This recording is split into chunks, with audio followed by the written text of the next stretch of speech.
बिस्मिल्लाहिर्रहमानिर्रहीम व्यूअर्स अस्सलाम वालेकुम। सिटी ऑफ नॉलेज में आप सबको वेलकम कहते हैं। आज हमारी 13वीं क्लास है। 13वीं क्लास में हम पढ़ने जा रहे हैं कि काउंट, काउंट इफ और काउंट ए। काउंट की सब फंक्शंस हैं और इसको हम आज स्टडी करने की कोशिश करते हैं।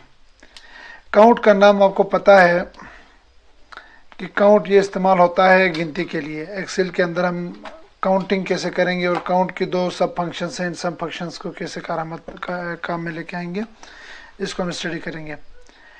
अब हम आते हैं जी अपने एक्सेल की तरफ। एक्सेल में यहाँ व्यूअर्स आपको देख के थोड़ा सा हैरानी हो रही होगी कि किस तरह का डेटा मैंने बनाया है। ये देखो जी क्या क्या मैंने लिखा है। ये देखिए नेम्स देखें। व्यूअर्स आपको बताता चलूँ कि ये हमारे पास ये डेटा किसी का था और इस डेटा को मैं शेयर नहीं कर सकता था। इसको ये टेक्निक मैंने यूज़ की है कि इसको हमने किया इंक्रिप्शन किया है। कोई ख़ास डेटा किसी ख़ास करेक्टर में कन्वर्ट किया है। अगर इस तरह ये हमारे पास डेटा ये अंडरस्टैंडेबल रहा नहीं है, जब दोबारा इसको अपने पोजीशन पे लेकर आया जाएगा फिर वो रीडेबल होगा। बहरहाल ये मैंने ये देख के हैरान ना हो कि लिखा क्या है। ये मैंने इसको इंक्रिप्शन की है, कोई ख़ास कोडिंग में कन्वर्ट की है, लेकिन जब इसको दोबारा सेट करूंगा तो ये सेट भी हो जाएगा इंशाल्लाह। ये हम आगे क्लासों में आपको बता भी देंगे अगर टाइम मिला। काउंट का मतलब ये है कि गिनती करना। सपोज करें कि यहाँ से मैंने एक चीज़ आपको बताना है। सपोज करें कि मैंने यहाँ पे पास लिखा, ठीक है, फिर लिखा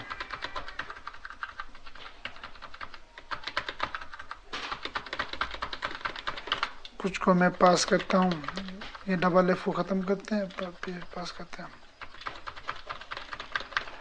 ये देखिए कुछ को मैंने पी किया है, कुछ को एफ किया है जी, बस काफ़ी है। इसको भी करते हैं।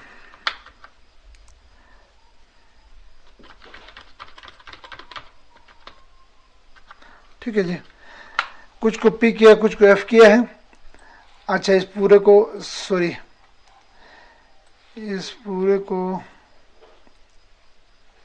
चले P for pass and F for fail. मेरे पास टाइम नहीं है, मैं सबको नहीं लिख सकता। अब सबसे पहले तो हमारे पास आ गया जी काउंट। जैसे सपोज करें कि यहाँ पे मैं लगाना चाह रहा हूँ, एक थोड़ी सी नई रो ले ली, इसको थोड़ा सा मैंने हल्का सा शेड दे दिया और हल्का सा इसको मैंने बॉर्डर दे दिया। ये हमारे पास है। अब यहाँ पे आके मैं यहाँ पे थोड़ी सी चीज़ मैं आपको बताता हूँ। इक्वल टू काउंट करके ब्रैकेट ओपन किया, ठीक है ना। वैल्यू 1 वैल्यू 2 जो भी है इसको मैंने पूरे को हाईलाइट किया, जिसको मुझे काउंट करना है यहाँ तक करना है। C4 से लेके C44 तक, C45 में हमारा आंसर आ रहा है। काउंट किया, ब्रैकेट ओपन किया, रेंज को सिलेक्ट किया। फार्मूला इक्वल टू से शुरू होगा। ये वंस अगेन मैं आपको बता रहा हूँ, पहले बता चुका हूँ। Equal to count, bracket open, पहला सेल, दो नुक्ते कॉलन लगा के लास्ट वाला सेल, शिफ्ट के साथ प्लेन ब्रैकेट छोटा ब्रैकेट को मैंने क्लोज किया। ये देखें जी यहाँ पे काउंट नहीं दिखा रहा है, ठीक है। आते हैं जी यहाँ पे COUNT काउंट, मैंने ओपन किया, यहाँ तक आया, इसको मैंने क्लोज कर लिया। ये देखिए यहाँ पर आ रहा है 37, यहाँ पे क्या आ रहा है 0। अब काउंट की फंक्शन चेक करें जी, C4 से लेकर C44 तक। यहाँ पे देखें जी E4 से E44 तक। ये सेल C है, ये E है, इतना फ़र्क है, बाकी फार्मूला भी सेम लगा हुआ है। व्यूअर्स अभी मैं थोड़ा सा इसमें काम करता हूँ। काउंट की जगह, काउंट से आगे आके मैं काउंट ए लिखता हूँ। अब देखो जी, अब क्या हुआ जी, काउंट यहाँ, अब यहाँ आके मुझे खुद अभी पता चला कि ये 41 थे, ये 41 है। यहाँ से शुरू हो गया जी, यहाँ तक ये 41 है, ठीक है जी। ये बीच में कोई नंबर मिस होंगे। और यहाँ पा कहता हूँ 37। अब इसको देखो जी, यहाँ मैं 12 करता हूँ, 37 38 हो जाएगा। आपको बात समझ आ रही होगी। ये देखो इसको भी मैंने नंबर कर दिया, इसको भी नंबर कर दिया। मसला ये है कि यहाँ एक और है, ये भी है हमारे पास, इसको भी नंबर कर दिया।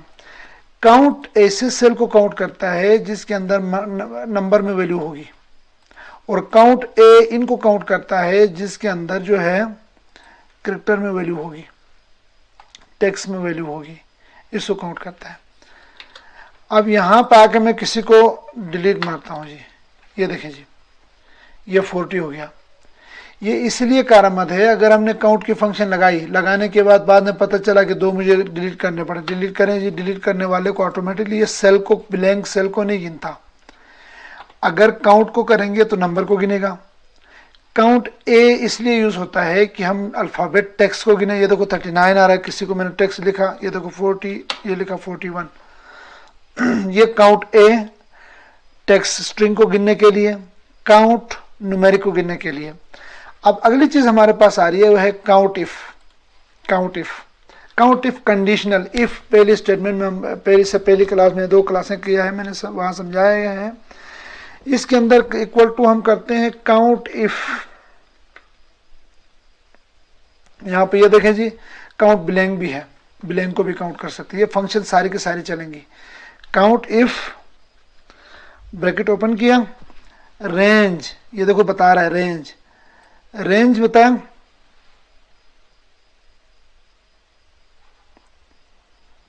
ठीक है। मतलब काउंट, आप सिलेक्शन नीचे से ऊपर की तरफ करें, ऊपर से नीचे की तरफ करें, इससे कोई भी नहीं फर्क पड़ेगा। हमने किया।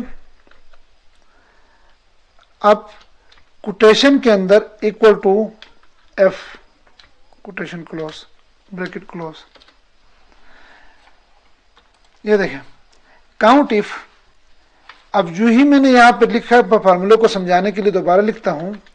काउंट इफ किया, ये देखिए जी रेंज, जिसको काउंट करने से पूरी को सिलेक्ट कर लिया। अब क्राइटेरिया, क्राइटेरिया के बेस पे ये काउंट करेगा। अब यहाँ क्राइटेरिया पर हमने क्या लिखा, यहाँ आ गए, आने के बाद काउंट इफ, ये क्राइटेरिया है, यहाँ पे ये क्राइटेरिया है, सॉरी रेंज है, M4 से लेके M44। देखो ये इस वक्त रेंज सिलेक्ट करके बता रहा है। और क्राइटेरिया, क्राइटेरिया मैंने लिखा इक्वल टू एफ, ये क्राइटेरिया है, इन्वर्टेड कॉमास के अंदर है।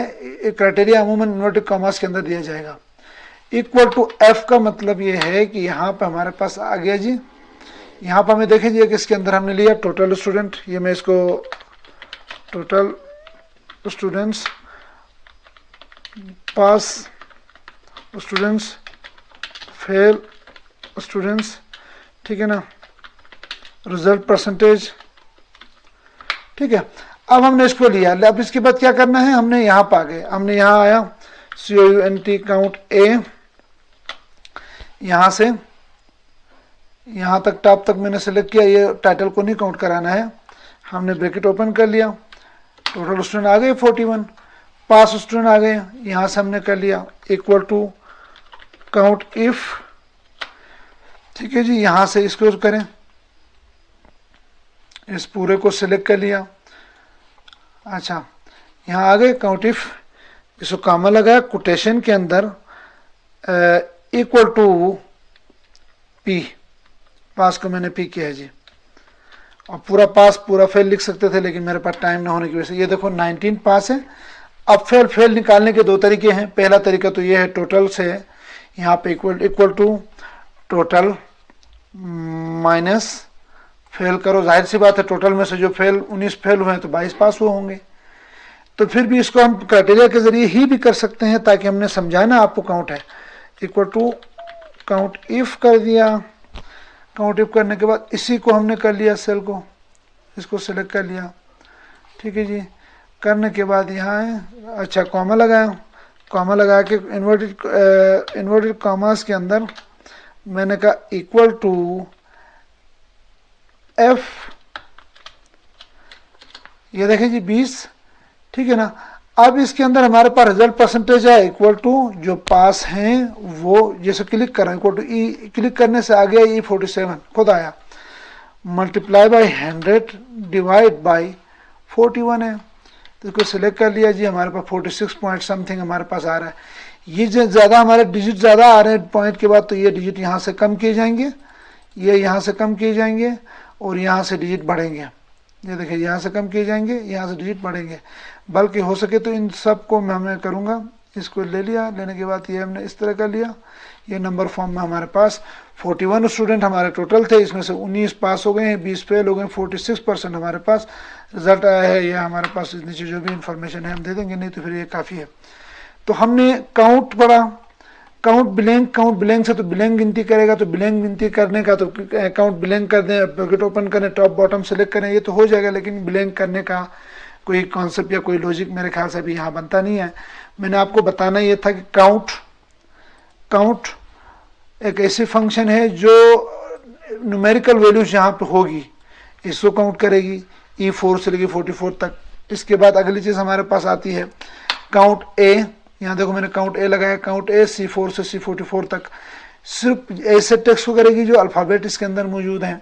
और इसके बाद काउंट इफ से ये होगा कि हम क्राइटेरिया देंगे, क्राइटेरिया यहाँ से सबसे पहले काउंट इफ के बाद वहीं रेंज सेलेक्ट करेंगे, कॉमा लगा के इन्वर्टेड कॉमास के अंदर क्राइटेरिया हम देंगे, equal to F equal to, अगर फेल लिखा पास फेल लिखा होता तो पास फेल हम लिख लेते हैं। अच्छा, इसके बाद आगे इसके बाद हमारे पास और भी है, सॉरी हम और भी यहाँ पर आते हैं कि ग्रेड ए कितना है, बी कितना है। इसी तरह हम इसको जैसे एफ किया है यहाँ से काउंट में आके, जैसे एफ किया है इसको ग्रेड ए कर देंगे, बी का हम इसको यहाँ सारी डिटेल लिख सकते हैं कि ए कितना है, बी कितना है, सी कितना है। इसी तरह यहाँ पे इसको ये हम इसको हटा देते हैं, इसका हमारे पे यूज़ नहीं है। अब यहाँ पे मैं चाहता हूँ कि किस सब्जेक्ट में पास कितने हुए हैं।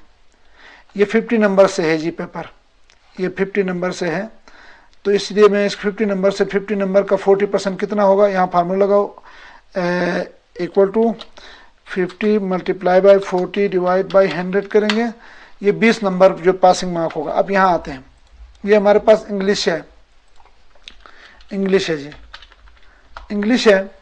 इंग्लिश में हम आएंगे, यहाँ से हमने कर लिया इक्वल टू काउंट इफ, किसको, इस पूरे को,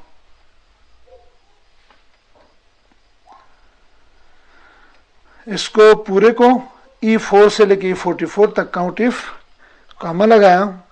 अब quotation greater than or equal to 40, ये मेरे पास वो आ गया, क्राइटेरिया आ गया। मैंने 40 नहीं होगा, गलत किया मैंने, 20, क्योंकि 20 है ना जी, पासिंग मार्क्स 20 है। अब इससे क्या होगा, मैंने कहा कि अगर 50 नंबर का पेपर है तो 40%, अभी मैंने आपको यहाँ निकाल के बताया कि 50 में से 40% मार्क्स बनते हैं जी 20। वो तमाम, मैंने कहा काउंट इफ इन तमाम को काउंट करो जिसका क्राइटेरिया जो greater than or equal to 20 हो। अच्छा, इससे होगा ये कि इस सब्जेक्ट में, इस इंग्लिश के सब्जेक्ट में, इस इंग्लिश पढ़ाने वाले टीचर का रिजल्ट हम निकाल के बता सकेंगे। इस तरह इसको पूरे को फार्मूले को यहाँ पूरा कॉपी कर लिया। ये देखें जी, इसमें 21 पास हैं इंग्लिश में, इसमें 36 पास हैं, इसमें 17 पास हैं, इसके अंदर 26 पास हैं, इसके अंदर 16 पास हैं, इस सब्जेक्ट में 26 पास है। तो हम बाकायदा सब्जेक्ट वाइज कोई परसेंटेज हम रिजल्ट निकाल के भी यहाँ दिखा सकते हैं कि हर, मतलब हमने कहा 20 नंबर से ज़्यादा लेने वाले पास हैं, तो 20 नंबर ज़्यादा वाले मैंने काउंट कर दिया। देखें जी 41 में से इतना आए। एक और सेल में इंसर्ट कराता हूँ।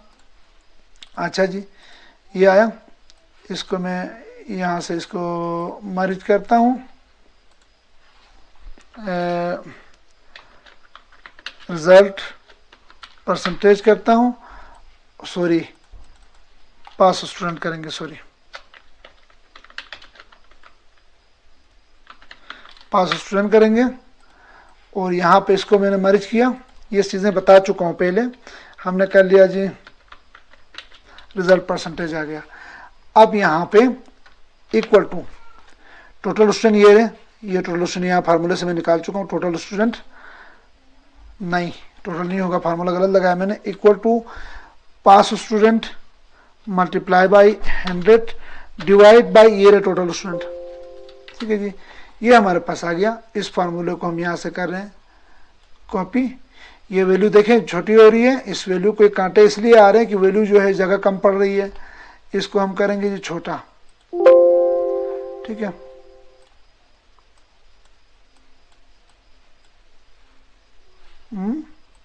अच्छा अच्छा अच्छा अच्छा अच्छा अच्छा, ये मसला समझ आया। इसको हमने करना है E47, यहाँ पे भी हमने करना है E47। ये इसका हल मैं आपको अभी नहीं बता रहा, इससे क्लास मैंने करनी, इसका हल है। इस तमाम को हम E47 कर देंगे, ठीक है। फिलहाल ऐसा करेंगे, बाद में इसका हल मेरे पास मौजूद है, वो भी अभी बताऊंगा। तो टाइम भी खत्म हो रहा है तो मैं शायद इसको समझा नहीं कर सकूंगा। इसको कहते हैं एब्सोल्यूट रेफरेंसिंग। अब एब्सोल्यूट रेफरेंसिंग करेंगे तो ये वैल्यू जो वेरी करती जाती है इसको हम रोक भी सकते हैं, ठीक है जी। इसको वेरी करने वाली वैल्यू को रोकने के लिए हम क्या कहते हैं एब्सोल्यूट रेफरेंसिंग सेल रेफरेंसिंग इस्तेमाल करेंगे। और एब्सोल्यूट सेल रेफरेंसिंग पे मैंने क्लास आगे करनी है, इसको मैं अभी टाइम नहीं आपका लगाना चाहता। ये देखें जी, हमारे पास ये तो नहीं है, ये मेरे ख्याल से टोटल नहीं है भी है। ये देखें, अब हमारे पास इसकी इंग्लिश में ये पास स्टूडेंट 21 है 41 में से। अब देखो जी, कोई बच्चा यहाँ से डिलीट हो रहा है, ये देखो 41 या 51, ये देखो डिलीट हो रहा है, तो परसेंटेज सारी चेंज होगी, क्योंकि हमने सेल रेफरेंसिंग पे कोशिश करें कोई भी वैल्यू इनपुट पर ना, मतलब वो डायरेक्ट ना दें, नंबर ना इंटर करें, सेल रेफरेंसिंग करें। सेल रेफरेंस से देंगे तो आप जो भी तब्दीली करें आप बेफिक्र होकर तब्दीली करें, फार्मूला ऑटोमेटिकली अपडेट हो जाएगा। व्यूअर्स, मैंने आपको आज काउंट पढ़ाया, काउंट ए पढ़ाया, काउंट इफ पढ़ाया, और इसके एक दो लॉजिक्स मैंने पढ़ाए कि हमने इसको कैसे यूज कर सकते हैं, हमने करना है। उम्मीद है क्लास आपको समझ आ गई होगी। क्लास समझ आ गई है तो लाइक जरूर करें जी। Thank you.